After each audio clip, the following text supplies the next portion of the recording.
โอ้หมาเลยพี่ได้อยู่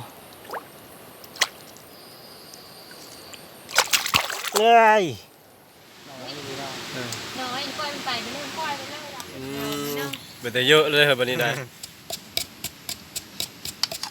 แซ่บๆข้าวแซ่บรอไม่ได้สบายดีและก็สวัสดีพ่อแม่พี่น้อง FC ทุกท่านที่กำลังติดตามรับชมบรรยากาศในตอนเช้าๆมื้อนี้นะพบกับว่าปานมันนาคือเก่าคือเดิมพี่น้องเอ้ยมื้อนี้ก็ได้ตอนนี้ก็คือว่าดำรงชีวิตอยู่ป่าคือเดิมมื้อที่2เป็นมื้อที่2แล้วมื้อนี้นะเป็นบรรยากาศในตอนเช้าๆก็โอ้ได้ยินเสียงนกเสียงหนูฮ้องแซ่บๆได้เสียงน้ำตกตาดอีตาดทาดอยู่นะวันนี้ค่อยก็สิได้ออกไปหาลัดเช้าก่อนหาอยู่หากินก่อนทุกคนเอ้ยไปหาลัดเช้ามาพุ่นละจะพยายามเบ็ดเพราะว่าค่อยเสิร์ฟเบ็ดเมื่อคืนนี้นะเสิร์ฟเบ็ดกระเยอะมันกับวิได้เอาขี้กระเดินได้เอาหอยเก็ดหรือหอยหอมนะปาดเสิร์ฟ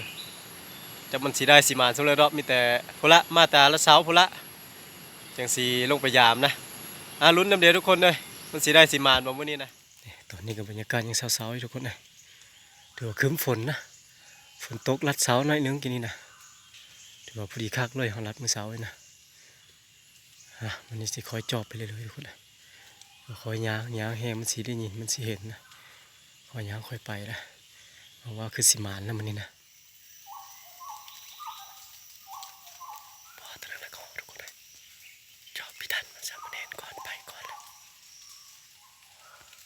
ย่างอยู่ด้วยนี่ทำดีขนาดเลยตอนนี้คอยกับมาเลยแต่ลัดเสาทุกคนเลยไปน้อยเดียวนึงนะไปกับวีได้วิมานคือเก้าไปลัดเสานะวันนี้มาฟ้ามาสิลงยามเบ็ดนะลุ้นทั้งน้ำวันนี้ทั้งบกนี่ถือว่ามีมานทั้งบกนะไปทั้งน้ำเราเบิ่งวันนี้นะมันสิได้สิมานลุ้นกันเดียวทุกคนมันสิได้สิมานจำเริ่มวันนี้เอาคลองก่อนวันนี้นะโอ้เจ้าสาเพิ่นยามมาได้เบ็ดเพิ่นนะ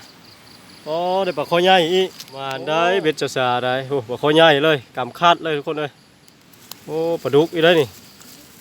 โอ้ตัวเสื้อมี2ตัวมันนี่มันไปลุ้นของค่อยวันนี้นะลุ้นเบ็ดค่อยมันสิได้สิมันคือเบ็ดจะซาบ่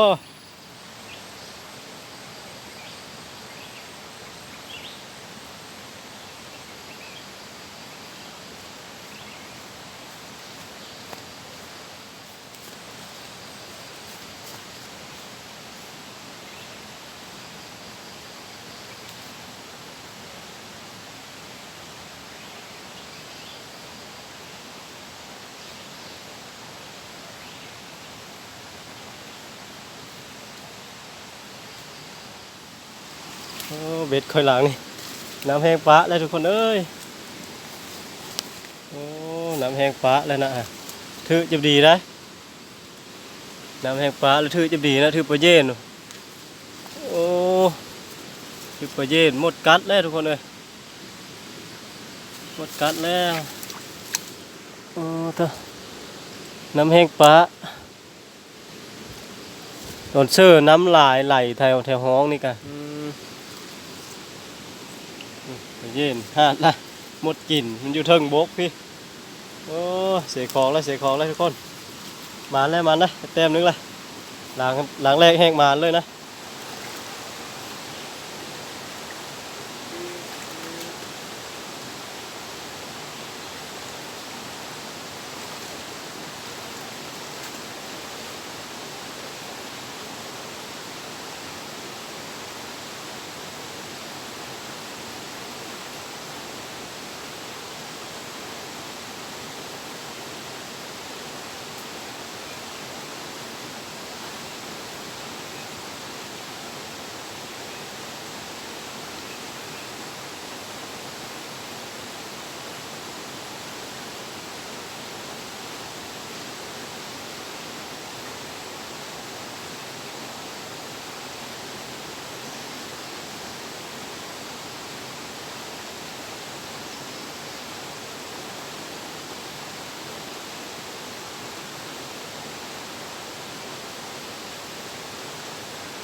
เย็นอีกแล้ว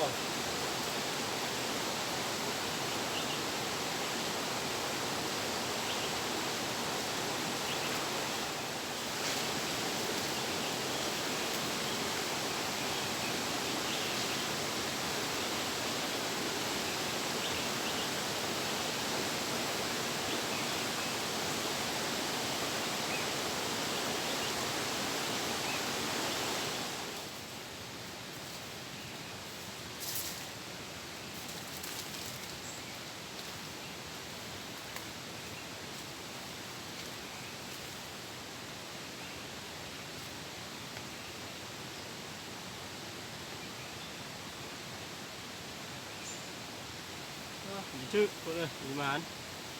รอด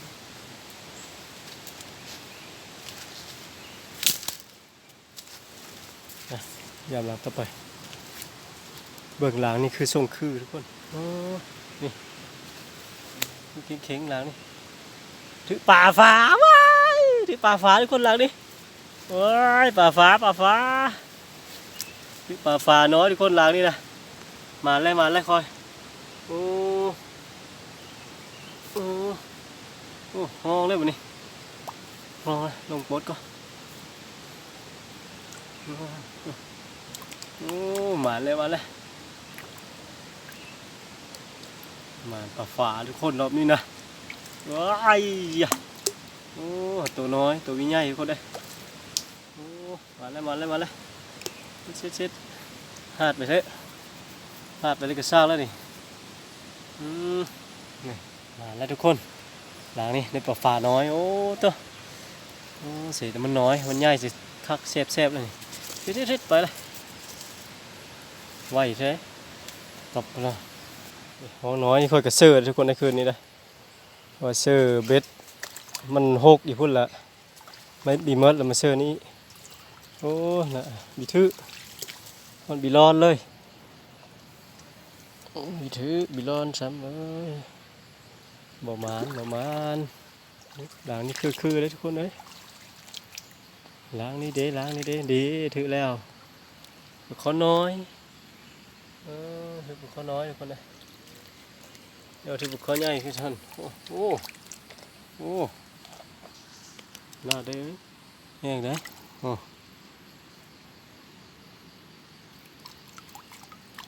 โอ้นี่น้อยนี่ก็แห้งขนาดเขาน้อยตัวน้อยตัวลองแท้ปากอะเฮ้ยจะปูมือซ้ำมือใหญ่กว่าที่เบ็ดชาๆมันคือตัวใหญ่แต่ว่ากับโฮวีเห็นห่างเช็ดโอ้ยยังจะไปอยู่บนนี้กันชนไปเย็นแล้วเฮาปิดวิได้ทุกคนเลยได้ไปเย็น2 โตมันกืนเลิกพูดปิดวิได้เราสิได้ไปปิดบนเฮ็ดโคกินพวกละมัน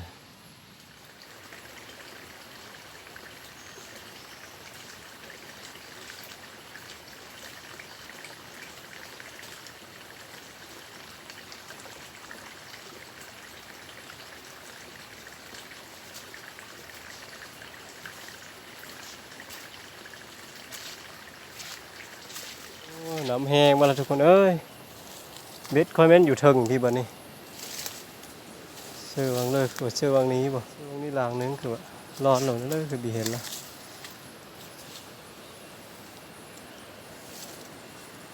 บ่เห็นแล้วสงสัยหื้อแล้วล่ะหื้อแล้วมันร้อนแล้ว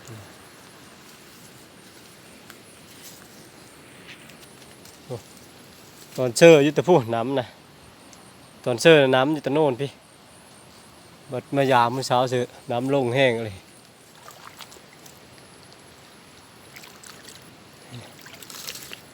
อ้าวนี่คือกุ้งฮะกุ้งขนงเหล่านี้ทุกคนเอ้ยห้องหลุมพวก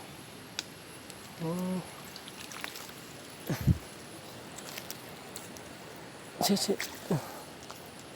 ห้องคักอะไรห้องคักแท้มันหมดก็เดินป่าพอแล้วถือทุกคนเดินป่าเกลียวสิ เกลียวเลยเนาะเกลียวแล้วลาบ่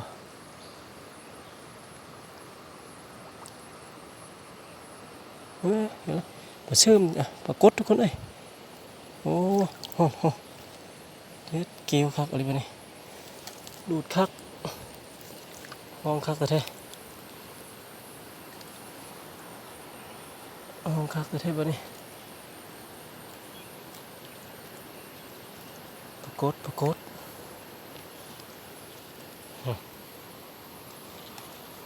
ดตัวไงเลย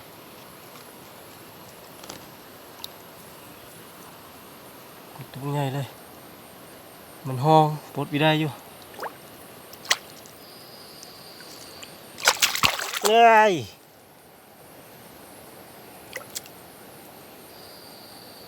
โอ้ยจะหลุดละ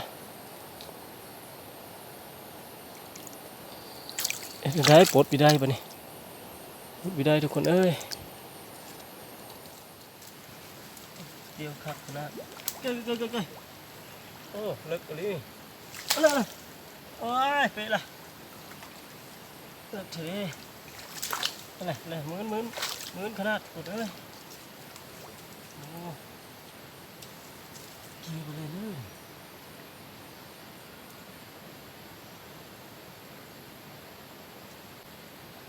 ดูจะสว่างไหมมีกันปวดหัวไงโอ้ยยาแข็ง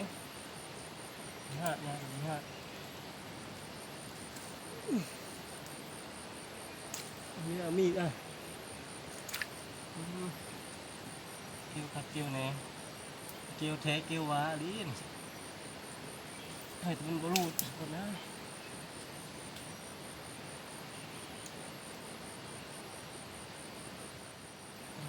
ได้เลย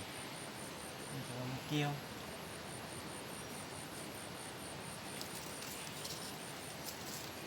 คันเบ็ดจะปีนกัน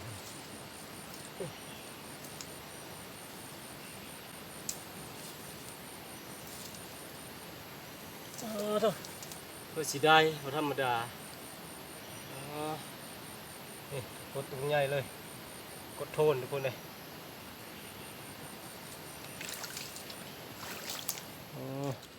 ฮักเงี้ยมันก็ฮักไปได้ทุกคนเลยเงี้ยมันก็แข็งเลยปลดเบ็ดเลย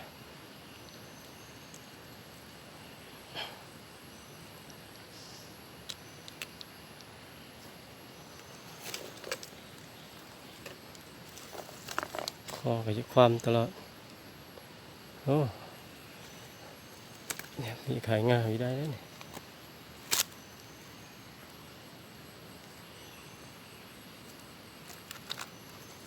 นี่มาละอย่ามาได้ขอน้อยตัวเดียวได้ปลาฟ้าเอาขึ้นไว้แล้วทุกคนปลาฟ้าไว้อยู่เทิงหันวัดขากำมือจังเอาว่าเสือคลองมันมีลมเนี่ยได้3 แต้มแล้วทุกคนเลยเฉพาะเราไป3 แต้ม4 แต้ม5 แต้มใน5 แต้มปลาเย็น2 ตัวปลาเย็นกับว่ายืนลุ่มพวกหลานี่ก็มาแล้วทุกคนเลยฟูงร่องแต่เทิงพี่เลยปากอะมันน้ำไหลสัตว์เลยปรากฏได้ทุกคนเลยกดน้อย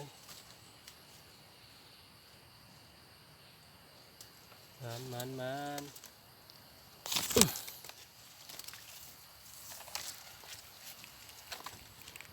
กดน้อยยามเบ็ดกันยังหลากชุดท้ายทุกคนในวันนี้นะถือว่าเราลุ้นเบื้องหลากชุดท้ายมันสีหมานบนนี้เลยทางกันเนี้ยขนาดขนาดทางไปอะทางลงกันล้างสุดท้ายไต่หอลงเสื้อแล้วหลังโอ้ดีมานทุกคนเลยหลังสุดท้ายบ่มานจะเลยอยู่โอเคบ่กล้าพี่จังโอ้ยประมาณนอนแต่บ่ถือยามเบ็ดกันแล้วนะทุกคนเลยเดี๋ยวเบ็ดเขาก็ไว้ตามทางนะเมื่อจึงเก็บเอาไปตามทางเลยถือว่ามานเต็มอยู่ได้ไฟน้ำมานอยู่ได้ถือว่าได้จักแต้มก็เบิ้งปลาเย็น2แล้วก็ปลากด2ปลาฟ้าตัวนึงถือว่า ได้อยู่5แต้มทุกคนเอ้ยได้5แต้มถือว่าหมานนะวันนี้ก็สิได้มื้อบอนพุ่นละมื้อสมทบกับทีมงานเพิ่นสิเฮ็ดอยู่เฮ็ดกินแบบเลยถือว่าปลากาซาๆแล้วตัวใหญ่กว่าเสือปลาซาๆได้4ตัวครับตัวคอใหญ่คอยเท่าปลากดแล้วตัวใหญ่ๆได้กะมื้อกับมื้อบอนมานี่มาให้อยู่เฮ็ดกินก่อนทางแคมโฮยก็ถือว่าบุกป่าบนดงไปทุกคนเอ้ยเดี๋ยวมื้อแรงเขาจะมาเสิร์ฟอีกมื้อแรงนะเสิร์ฟพอได้ลุ้นนี่นะมื้อแรงนะมาฮอนบอลแล้วก็ทีมงานนะจะไปสิเริ่มหมดละสงสัยไปยามเบ็ดไปหางมเบ็ดไปยามเบ็ดตัวน้ำท่วมอยู่บ่อนเฮาพักเมื่อวานนี่แหละตามเบิ่งนี่นะเพราะว่าเบ็ดนะเสิร์ฟแล้วก็น้ำท่วมแล้วก็ไม่ได้เอาเลยเย็นมาเฮ็ดอยู่เฮ็ดกินเพิ่นปุ๊ด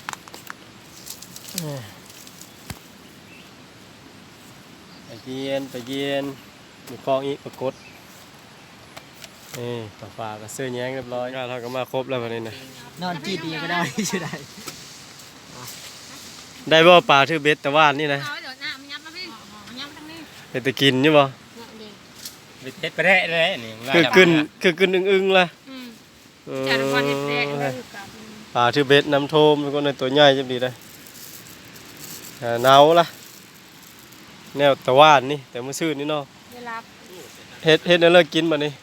เฮ็ดให้เลิกกิน กินนะเอ็ดต้มป่น ต้มป่นบ่ต้มปลาป่น จืดระเบิด เออ ไอ้ตับ ต้มปลาป่นกินกับต้มหน่อไม้ทุกคนเลยแล้วแผนกแม่โคเพิ่นสิเฮ็ดย่านได้ปลานะ รีบเบอร์เย่เลยล่ะโอ้คักเลยไปเลยเด้อเซ็ตลงแกงลงไปเซ็ต โอ้คักเนาะแพรวสอน เย็นเนาะอยู่มองนี้น่ะเนาะอาบน้ำเมื่อคืนนี่กาจุดอ่อน แพรวพัดบ่ไอ้เจ้าสาเพิ่นมาโคปลาขอถือเบ็ดเจ้าสาตัวใหญ่ได้ถือเบ็ดค่อยเลยซ้ำนิ้วมือซ้ำนิ้วสีโลด ก็มันไหลมาอีนะแกมาคุอยู่พี่เปล่า เฮ็ด ไม้นี่ซักไปยังดี โต๊ะแกงโต๊ะเจ้าเป็นไม้นั่นไม่ใช่เซ็ตเป็นไม้แกงเจ้า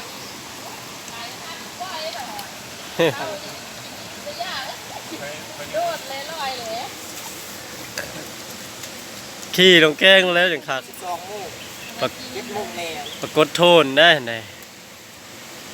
ยังมีซ้ำปลาคอเจ้ายังมีซ้ำปลาคอใหญ่เจ้าอยู่อ่ะ อาจจะเริ่มมันตายแล้วก็หนาวแล้วเนาะ ไหวได้ปลาเสริมได้หนาวไหวได้ แล้วนี่ยังมีตายยังไงนะ ครับตาแดดไว้อีกอันนี้นะคน4 คนเลย พูดเลยฮะ 5 คนบ่ ซึ่งมันไม่ได้อยู่แอบอยู่บุ้มแล้วมันมาอยู่ไม่แน่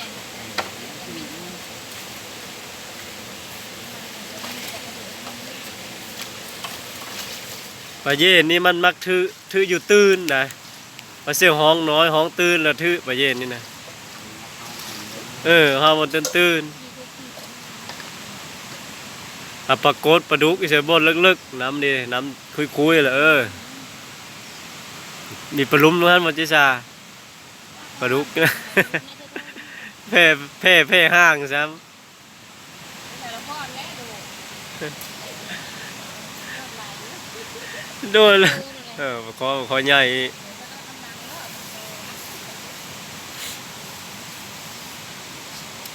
แล้วจะเพิ่นไปเมื่อนะไปก็บ่พินโอ้ยว่ะเจ้าของนอนอย่างขี้งอเด้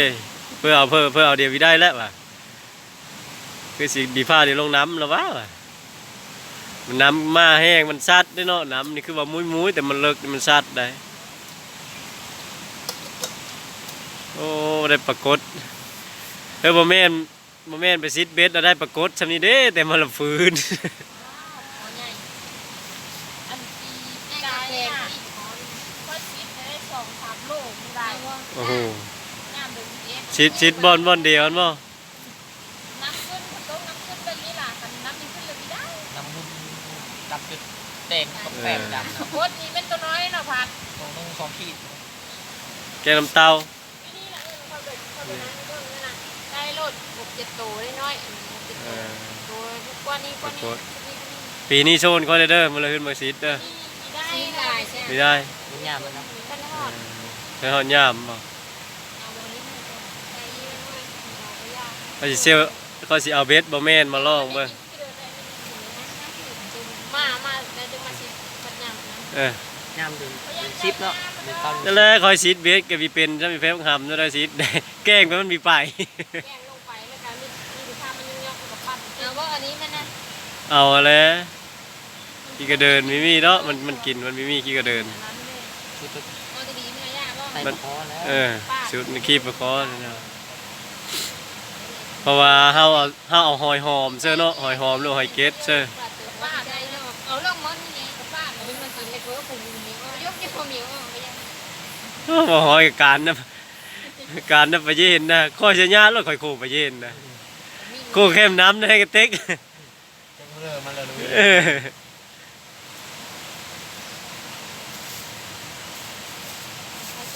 โอ้เย็นเนาะ ข้าวยาแล้วมาหาแล้ว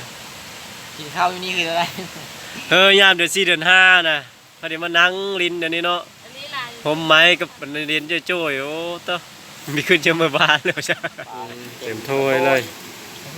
เต็มถ้วยมาหอยอย่าเฮ็ดเด้อเลยถามผมดีมาถามว่าบ่หอยอย่าเฮ็ดเด้อเลยไปเย็น ต้มชม ตุ่มส้มบ่เออ แม่นว่ามันมีเคยต้มชมได้หมอได้ต้มมีชมโลด ข้างในมี มี ห บุ น้า มะขามมาได้ อันนี้นะต้มป่นต้มแจ่ว มีดำบ่ ไม่ดำตาบ่ดำตาแต่ถ้ามันนั่งวิ่งเราเห็นฟ้ารุ่งเรืองวันโอ้ ขนาดนี้ โหมาถึงมันหมดแล้วเราบ่เฮาคิดมันเฮาอีกอันนี้ต้มเนาะ 2นาที ปลาเสริมนี่จ้ามแซ่บใช่ไหม ที่เราเอาไปเลย ตามมัดรถ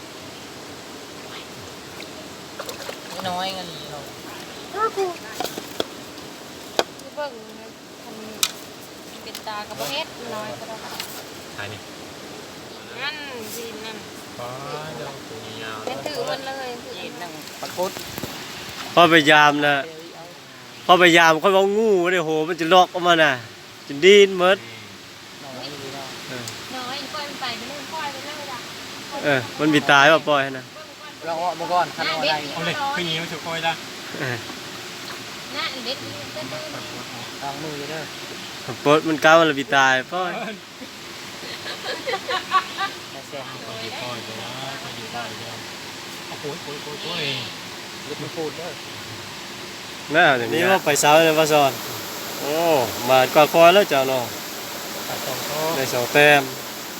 ปล่อยเมื่อยิงใช่เนาะบิทือ ก็จะขึ้นยิ่งนี่ก็ได้ เออหลบสองแต้ม จริงป่ะ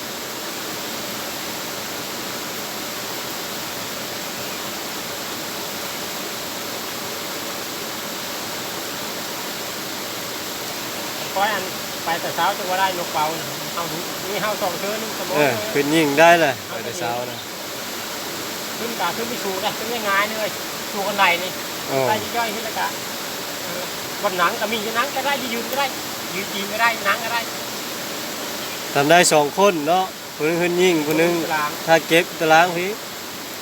เห็นแบบโซกมาหาไปเห็นเป็นไงนี่จะมาดอนผู้แลดอนแล้วก็เอาไปกินแล้วบอก พอยิงนะตัวนึงซัดไปซัดเจิดไปไกลเติบตัวนี้ นั่นแหละ ชื่อ นกเป่าน่ะร้ายอยู่ฮะบินไปแล้วก็ชวาดหาบีเห็นเลย ซัดไปไกลเติบ ไปร้อย ชื่อบีคักเนี่ยขึ้นไปปิ้งมาเนี่ย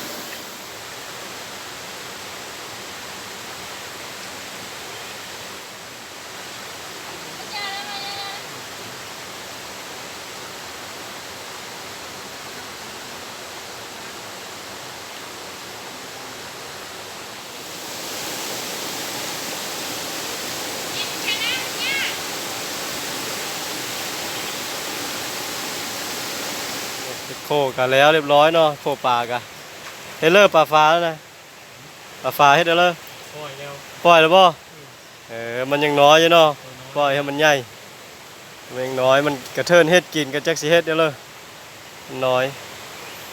เพราะว่าอาหารก็กินเฮาก็หลายอยู่นี่นะพอดีว่าเขาปล่อยให้มันใหญ่เฮากระทั่งแผนกแมคโครเพิ่นเฮ็ดโคเพื่อแล้วนะ แม่โคพ่อโคส่วนบ่หอยมันโคปลาเย็นเพิ่นสิต้มปลาเย็นต่างหากต้มเสริมหมดส้มว่ะต้มเสริมเบอร์มะขามมันส้มส่วนปลาขอนี้เพิ่นสิตากแห้งไว้อ้อมเสื้อเนี่ยคนแค้นอันนี้คือสิต้มแจ่วปลาเสริมปลาโกดแล้วก็ปลาดุกอาหารก็กินเฮาโอ้เป็นแต่แซ่บละ หวาน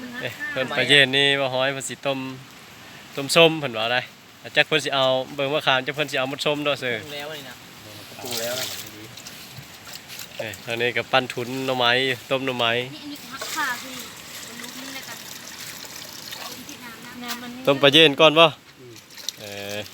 ขอหาหม้อทะละได้อันนั้น ทำเอาทันได้มาทางเตาไฟก็ยังทันว่างได้บ่ฮ้อยเอ้ย หม้อนะ โอ้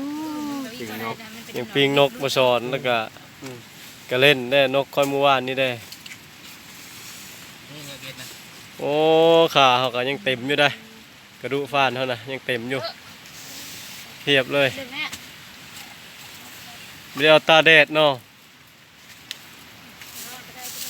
ตาแดดก็จ้างไข่เลยตาแดดเลย ตาแดดมันโถถึงเลย เป็นเรื่องเองกระโดดนี่โอ้ย โอ้ เอาขี้ หอแล้วจับหูปั๊บแล้วเนาะโอ้จับปั๊บแล้วหูเนาะ ไว้ขนาดขันยางจะติดหูตรงนี้ วิธีการแก้ฮ้อนได้ผู้เฒ่าผู้แก่ของเราฮ้อนมันจับหูเราคือว่าเย็นโลด ได้ผลอะไรได้ เออ หูเขามันนั้นได้เนาะแบบ ถือว่ามัน มันมีเขาเจ็บ กระตุ้นเองแล้วนะคันได้ฮ้อนมันจะจับแล้วนะปั๊บแล้วนะหูเลยอันนี้ก็ถือว่าเบาฮ้อยไปกับค้างหม้อสิต้มปลาเย็นนะทุกคนเลยเพิ่นปรุงเรียบร้อยแล้วนี่มีโฮซิเคอร์โฮค่าเกลือเป็งโน่เซอร์แล้วบ่เฮ้ยยังเกลือเป็งโน่ทันได้เซอร์ทาน้ำฟดน้ำฮ้อนแล้วสิได้เอาต้อนปลาเย็นลงบัดนี้นะแล้วก็เซอร์เกลือเป็งโน่อีกอย่าเฮ็ดได้คืนต้มมันเครื่องในฟ่านนะเกลือเป็งโน่วิเซอร์เซอร์แต่กระเทียมโอ้ยไฟก็มีลุกก็ไฟก็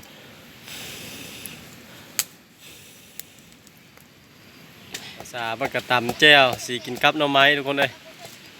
แต่ว่าตำแจ่วมะนาวหรือว่าแจ่วไปเลย แจ่วซีฟู้ดแจ่วกะปิ เออ นี่ก็แจ่ว แจ่ ส้ ว ม ปลาแดก เพิ่งแจ่วมาได้3 คน3ล่างใช่ยัง โตผู้จำโตผู้ตำนี่ว่าจะเห็ดแจ่วส้ม เออแจ่วส้มเนาะ แจ่วมะนาว แจ่วมะนาวกินกับต้มหน่อไม้เพื่อเห็ดไก่ก็ตากับคก มะนาวก็ที่หน่อไม้เนี่ยสารพัดด้วยสารพัดแล้วมันแซ่บได้แบบที่ลองดูหอมด้วยมะนาวก็ได้ โอ้น้ำลายเนาะ น้ำลาย ช้าโลด อันนั้นเรียกว่าปัด หืม ได้กะปิอ่ะค่ะเจียวกะปิกับน้ำมันต้ม โน่ล่ะ มาแล้วอันนี้มาซื้อกับเป็นแล้วก็ตีประธาน โอ้ตามแล้วก็ซิมพร้อมได้บัดนี้ได้โอ้เถอะ เป็นนี่นู่น เอาพินมาซิมมีวันนี้ ที่เล่าตรงนี่สุ่มบ่กลมแล้วปิ้นจิ้มนั่น ลองดูพินโอ้คำใหญ่ๆแล้วเด้อคุยหลายๆมาคิดกัน ไอ้คุยหลายลูกเอาพี่โต๊ะให้คนสอง โอ้ยิบเอ้ย เรียกใช่บ่ เดี๋ยวเลย พอบ่เอาแก้วนี่บ่แก้วตันบ่ประเดะ สุดท้ายจะล่มเดี๋ยวหมดไปเนี่ยนะถือว่าแจ้วกับหน่อไม้เนี่ยเรียบร้อยแล้วย่างแต่ปลาไปนี่นะ คนบ้านนี่ ย่างแต่ต้มปลาหมอต้มปลาเย็นบ่ฮ้อยกันยังทันได้ฟดอยู่โอ้ฟดแล้วได้บ่ฮ้อยเอ้ยปลาเย็นเจ้าพ่อเอาซื้อแล้วได้ เอาคนแล้ววันนี้จอก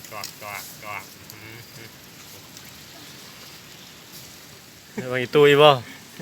มีบ่ชนหนเชื่อจนหมดรอบนี้เนาะ ยันมันมีชุดสีมือเด้ เบอร์ราคาเป็นพอเซอร์แล้วเฮ้ย เชื่อมันชมโคตรเลย หึ ชมโคตรเลย ชมบ่ เพื่อไปเย็นนี่ชิเปอร์อีโอ้ย มีเยอะอันนี้ปิ้ง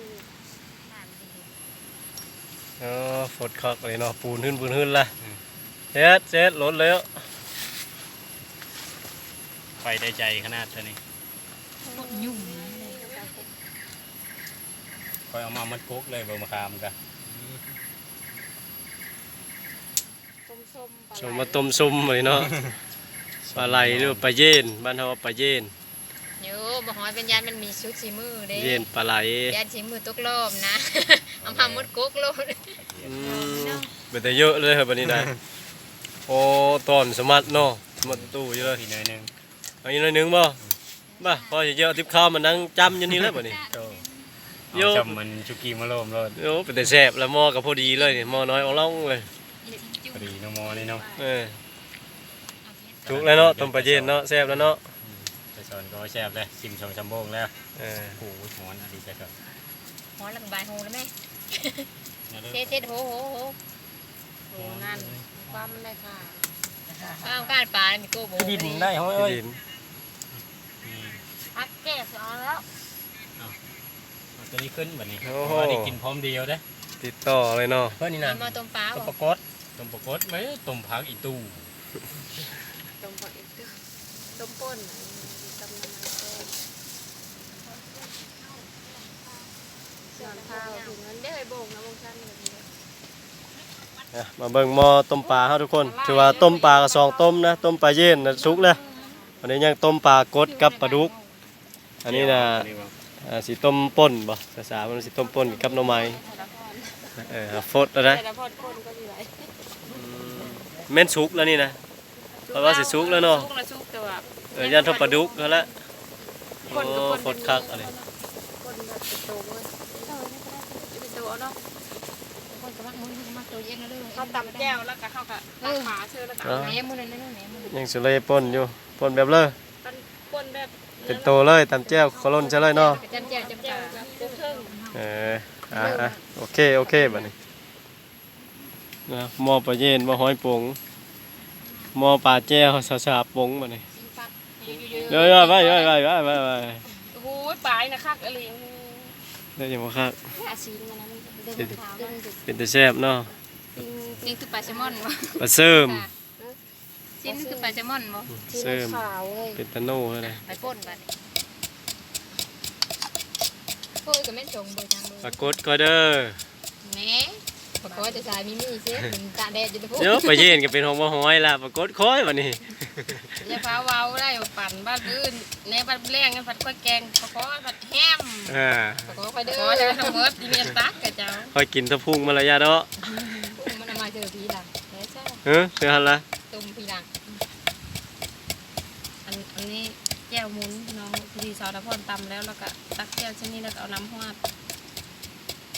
แม่บตะพอนปาดเลย อ๋อโตใส่ปลาขอทุกคน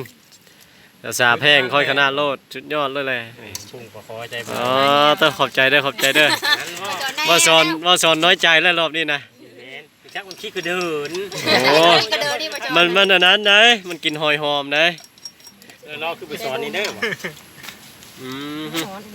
เคยเป็นแต่สด ยอดเลยใส่ปลาขอสุดยอดน้ำมันก็โน่เลย จ่าเป็นกระเพิงบอก เฮ็ดไปเลยนี่เจียวจำข้าง ใช่จังข้าง เจียวจำกลางเนี่ยนี่อยู่ตรงกลางกู แจ้วเชื่อใจอยู่ ไม่ มั้ย ได้แบบนี้ได้ เจียวซุยอันนี้นะ เจียวชุยบ่ แต่ละคนว้าวอยู่คือเดียวนะ จะสุยปลา มันเชื่อจะน้อยบอกมัน เจียว แพ ซี ง ฟู้ ก็ ด ได้ มาเทชิ้นนี้ให้คักสีส้มมันหวานแล้วก็มันวาดพริกหวานเด้อแต่เดินยอดเลย ชิมแจ้วก็ สนใจจะกินกับผิดแล้วดีนะ คอยทำกับข้าวจะ เชลเลอร์ข้าวสนใจผัด ยังบิกินคอยชิมแต่ชื่อคอยทาจะจำก้อน ข้าวอยู่เชื่อ ข้าวอยู่มือจังไง ถ้าหอมแล้วอาหารกันกินทุกคนเอ้ย มาทุกคน หลายเมนูได้ไหมนะต้มปลาเย็นแล้วก็ต้มปลากดปลาเสริมแจ่วแล้วก็ต้มหน่อไม้จำแจ่วปิ้งซีนฟาดนี่โอ้ต้องแซ่บๆอาหารเช้ามานี่ทุกคนมาเด้อแซ่บๆเดี๋ยวเด้อ ปลากดปลาดุก เพิ่นหลายแนวให้ลงตัวเลย จัดในลงเนาะ เอาลงตัวเลยมาลงสิปลากดเพิ่นมาให้โลด เขาเอ็ดแจ้วเจ้าก็จำ แจ่วซุยได้แจ่วซุยเอาได้ แล้วจ้าประสอน แจ่วซุยได้ ขมักซีนจะเด้อ มันพูดแล้วใจหุยชอนงอกนี่แล้วได้พี่นกมา อ กิ ยาน ก ได้เนาะ อยากกินเลยดิโย แจ่วซุยมันก็ตับเอา เจ้าจุยมันบูด มันบูด จุยอุ่นเรามันบูด มาคอยสุยลึกกระตับมาคอยมา สุยได้มาปั่นเลย เฮ้อ สุยได้จงก็ค่อยสุย เออ ได้ มาเด้อสำนี้ซิ แบบนั้นบ่เจ้าสุยนะแบบนั้นบ่ โอ้เอาหน่อยนึงสำนี้เลยเอา น้อยนึงตอนนะฮะมันบ่ได้ เบิ่งคอยจุยก่อน ตอนปรากฏทุกคนเอ้ย อันเกิดมันเอานะ โอ้แก้วปรากฏสุดยอดเลย ยิ่งซื้อผ่าน งูกัดเด้ มาทุกคนเข้ามา ข้าวแซ่บๆเลยทุกคนเด้อ น้องไม้น้องทำให้มาเสิร์ฟนี่มาเด้ออยู่ข้าวเด้อโยหมูหิวข้าวมันยังอ้อมไป แซ่บๆข้าวแซ่บ รอไปได้นะเด็ก ๆอาหารดี ค่อยรอ คนไทยแล้วก็ทุกคน มาแต่น้ำมัน ๆเมืองเอาเฮ็ดเดี๋ยวนี้ กับอาหารแบบนี้มากเลยนะมากเลยนะ เก้าอี้เลย นี่โอ้ต้นปลาไหลปลาเย็น นี่ผมเลย งอกคือดีไหมผม ยังมาบีมันก็ยังมาหวานเลยนี่มันนะ ไปยื่น เอาไว้เฮ็ดนะ แต่บีแมนที่จะเลย หลังจากที่กินข้าวกินน้ำอิ่มเฮามาเบิ่งทางที่ค่ากะโอ้สาๆเพิ่นแต่ก้าวค่อยคิดว่าสาๆเพิ่นสิแกงเลยได้ปลาคอนี่นะแล้วเพิ่นมาตะให้มันแห้งก่อนเพิ่นเว้าตะมันแห้งก่อนจังแกงมันจังโน่ว่ะจังโน่จังแซ่บนี่โอ้ปลาคอใหญ่ ไว้ไว้นาฬิกาเสีย ตอนนี้ก็ค่อยก็ได้กินข้าวกินน้ำกันอิ่มแล้วทุกคนเอ้ยเดี๋ยวอาหารการกินมันนี่ก็โอ้แซ่บโน่ได้แกงละต้มปลาวันนี้นะต้มปลาแจ่วแล้วก็กินกับหน่อไม้ต้มจำแจ่วอีก ที่ดูละกา กับต้มปลาเย็ดหรือว่าปลาไหลจำแจ่วอีกโอ้แซ่บขนาดอาหารการกินมื้อนี้นะโอ้ต้องกินก็กินอยู่ดงอยู่ป่าหลายคนเว้าโนโฮโมนกันแซ่บโมนทั้งแซ่บทั้งโมนซื้อโฮเซลคักสันคลิปนี้ก็ขอฝากซ้ำนี้ละพี่น้องเอ้ยขอขอบคุณใจผู้ที่ติดตามและรับชมฝากติดตามคลิปต่อไปเด้อขอบใจหลายๆ